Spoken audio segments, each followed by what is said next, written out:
Parkir bus salah, babak kedua lebih berani menekan salah, kecolongan juga. Jadi apa ini? Apa yang dikerjakan STY buat timnas Indonesia lawan Jepang? Jangan jawabannya Jepang di atas, kan bukan itu. Kita pun kan akselerasi, kan kita akselerasi lewat naturalisasi. Dengan materi yang dikasih, apa yang bisa dikerjakan STY? Ini Anda sedih marah atau kecewa sih? Marah lah. Marah. Kan saya sudah kasih peringatan, warning dari kemarin-kemarin. Sebagai insan bola bercanda dulu apa boleh harus langsung dulu nih? Yang serius boleh, straight to the point saja, Bung Toel. Kalau bercandanya mungkin keberatan Rolex, itu bercanda. Wah. Ini Biar tetap membumi. Saya nggak ikut-ikut, kalau itu nggak ikut-ikut. Tetap membumi kan. Kalau analisis serius sekarang, analisis serius memang kalah kelas. Menyangka nggak kalah 6 gol tentu tidak. Saya berpikir kalah 2 nih, 2 gol kebobolan iyalah. Jadi kalau kalah sih ya kepikiran tapi nggak sampai 6. Tapi poin yang mau saya sampaikan adalah inilah kebenaran sepak bola yang tidak terbantahkan. Jepang bisa sampai di kelas itu karena sebuah proses panjang kan.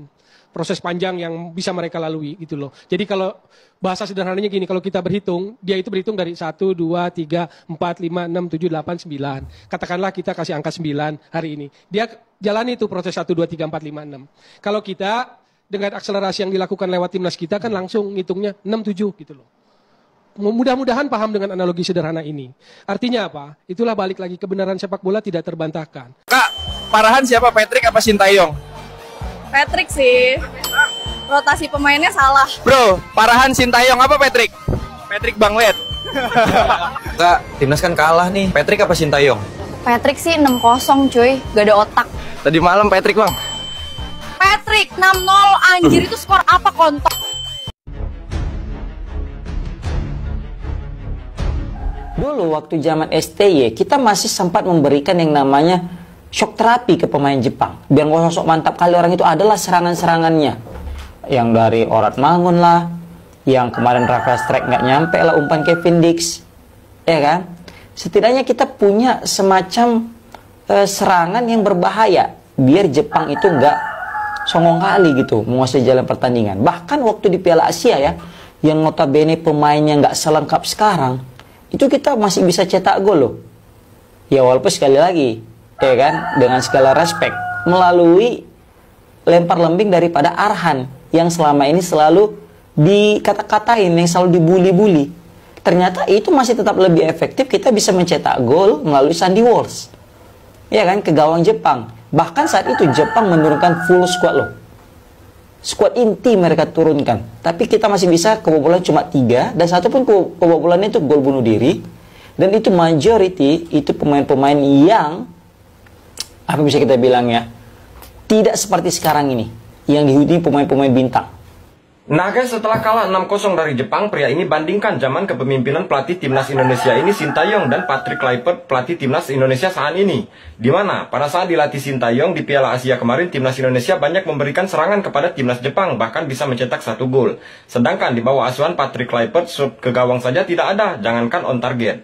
Ya, kalau menurut saya mungkin ini jadi awal transisi dari Patrick Kluivert untuk melatih timnas Indonesia ini. Kita tahu umur Kluivert menjadi pelatih timnas Indonesia ini belum sampai 1 tahun. Sedangkan di Piala Asia kemarin, Sintayong sudah melatih timnas Indonesia ini, yaitu sudah cukup lama. Kita tunggu saja kejutan apa yang akan diberikan oleh Patrick Kluivert di ronde 4 nanti. Bukan soal kalah, tapi ini yang dikritik dari Patrick Kluivert. Semua orang juga tahu timnas Indonesia itu beda level dengan Jepang. Tapi masa 0 shot on goal? Ini fotonya Bang Azuma Teuku, aku pinjam. Masa kita mau berjuang di round 4 dengan modal seperti ini? Ini yang harus dievaluasi. Tapi bakalan banyak orang yang gak terima Patrick Kluivert dikritik dengan selalu mengatakan kalah lawan Jepang wajar. Jerman juga dibantai Jepang, itu saja yang menjadi narasinya. Yang dipermasalahkan bukan soal kalahnya, ini nih 0 shot on goal. Bahrain lawan Jepang di kandang Jepang itu punya 7 shot on goal. Atau mau data yang lebih realistis, nih Cina, ingat kan Cina di pertandingan pertama round 3 kebantai 7-0 di kandang Jepang. Cina aja yang kebantai 7-0 punya 1 shot on goal, punya 2 corner kick, 2 sepak pojok. Masa timnas Indonesia yang market value-nya di atas Cina jauh, itu 0 shot on goal, 0 sepak pojok, semuanya 0. Itu inti kritiknya. Artinya ada yang salah dari taktik pelatih dan itu harus diperbaiki untuk round 4. Itu yang dikritik. Tanda orang sayang sama timnas ketika timnas ada masalah itu dikritik untuk perbaikan. Di sini terlihat kalau mental away timnas kita itu sangat bermasalah. Salam di Mateo. Halo teman-teman, jumpa lagi bersama saya di Falcon Channel. Ya, sebuah kekesalan yang sangat mendalam ketika kita melihat timnas Indonesia dibantai Jepang dengan skor yang sangat-sangat memalukan 6-0. Ya, banyak orang-orang yang berkomentar bahwa wajarlah, ya, wajarlah kalau Jepang membantai Indonesia. Beda kelas, bos. Ya, beda kelas, bos. Jepang kan bukan tim ecek-ecek. Jepang itu kan pernah mengalahkan Jerman. Jepang itu kan pernah mengalahkan tim-tim besar di Eropa. Jadi sebuah kewajaran timnas Indonesia dibantai oleh timnas Jepang. Ya, memang betul. Ini adalah sebuah kewajaran. Tetapi hal yang mau saya soroti di dalam video ini adalah bukan soal kekalahan timnas Indonesia atas Jepang. Tetapi ada salah satu manusia yang kalau boleh saya mengeluarkan kata-kata yang sedikit kasar, ya, orang itu adalah si handuk anjing, brengsek.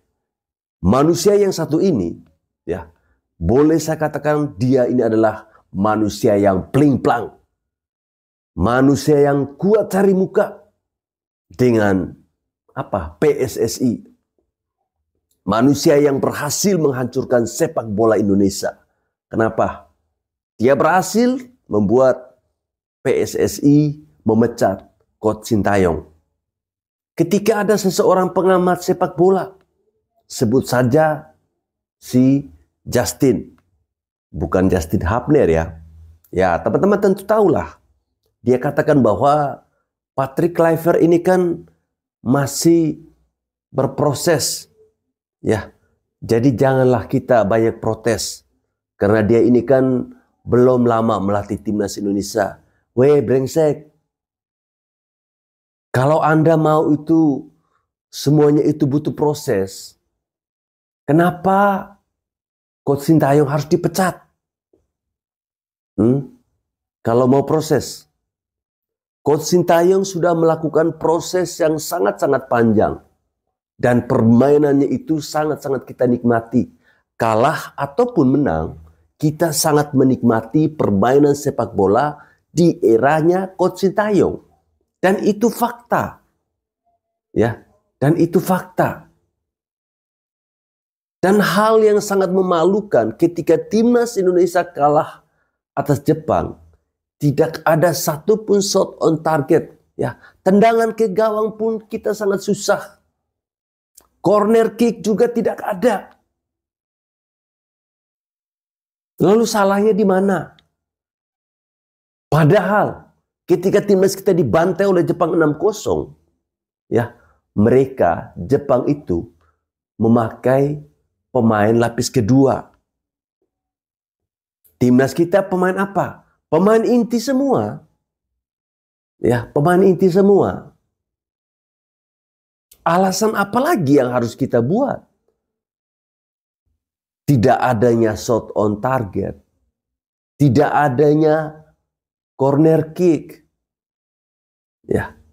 Apakah masih ada yang bilang, oh ini kendala bahasa? Ya, ini kendala bahasa. Bahasa apa lagi yang harus digunakan oleh pelatih buat para pemain? Ya, dulu si Towel kritik, dulu si Justin kritik bahwa seharusnya pelatih timnas Indonesia itu harus orang yang dari Belanda. Ya, karena melihat komposisi pemain saat ini rata-rata dari Belanda semua. Ya, mereka semua pakai bahasa Belanda. Tapi hasilnya apa? Hasilnya apa?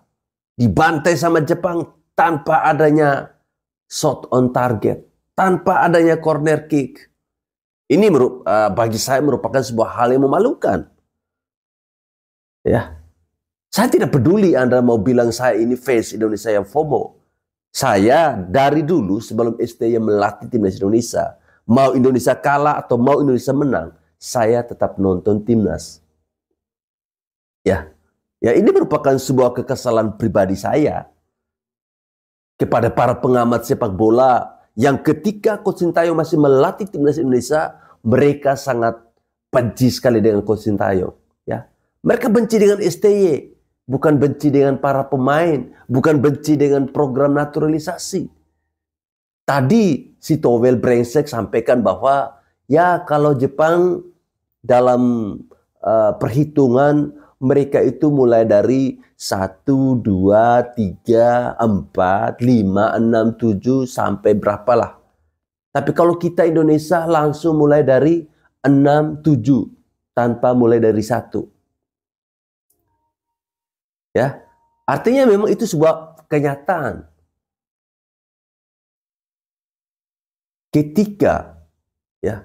Ketika Coach Sintayong hanya membutuhkan 1 Ole Romeni saja ya.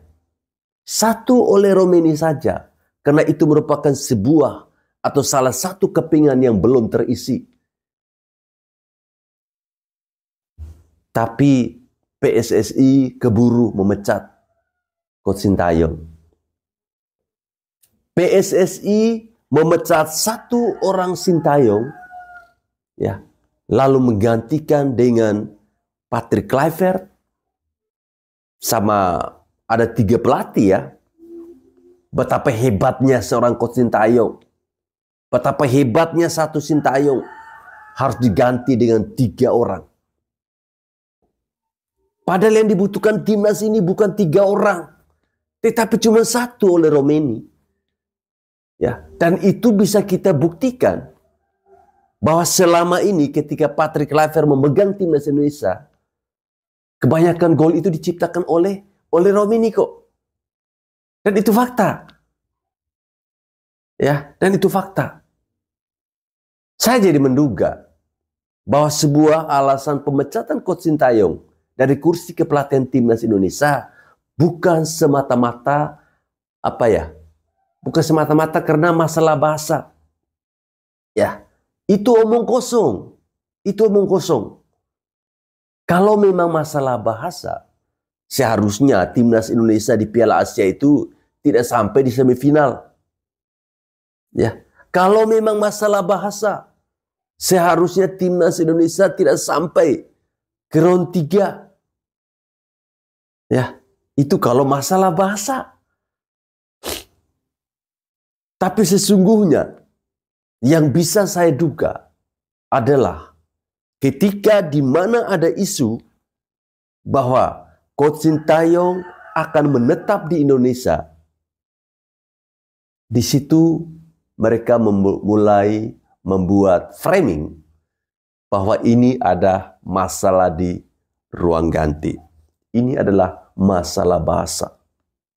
Ya, biar bagaimanapun, sosok Sintayong ini akan menjadi sebuah ancaman bagi para mafia-mafia bola yang tidak mau timnas kita ini berkembang, yang tidak mau timnas kita ini maju. Kita tahulah bagaimana kerasnya Coach Sintayong. Ya, tidak ada neko-neko di situ. Ya, walaupun ada yang bilang, oh kalau Coach Sintayong itu ada anak emasnya. Siapa anak emasnya? Toh anak emasnya itu punya kualitas kok. Ya, anak emas yang kalian lihat Marcelino Ferdinand, dia punya kualitas. Arhan Pratama, dia punya kualitas. Jadi bukan hanya sembarang anak emas. Ya, jadi sosok Sintayong ini menjadi sebuah ancaman bagi para mafia sepak bola, teman-teman. Ya, mereka takut seperti ini ya. Mereka takut kalau jika suatu saat Sintayong punya rumah di Indonesia, menetap di Indonesia, dan menjadi warga negara Indonesia, maka sebuah kemungkinan akan terjadi. Dia bisa menjadi ketua umum PSSI. Ya. Dan itu ada kok dalam aturannya. Apalagi Coach Sintayong sudah menetap di Indonesia selama 5 tahun. Dan kalau Coach Sintayong benar-benar menjadi ketua umum PSSI, maka di situ tidak ada celah lagi bagi para mafia bola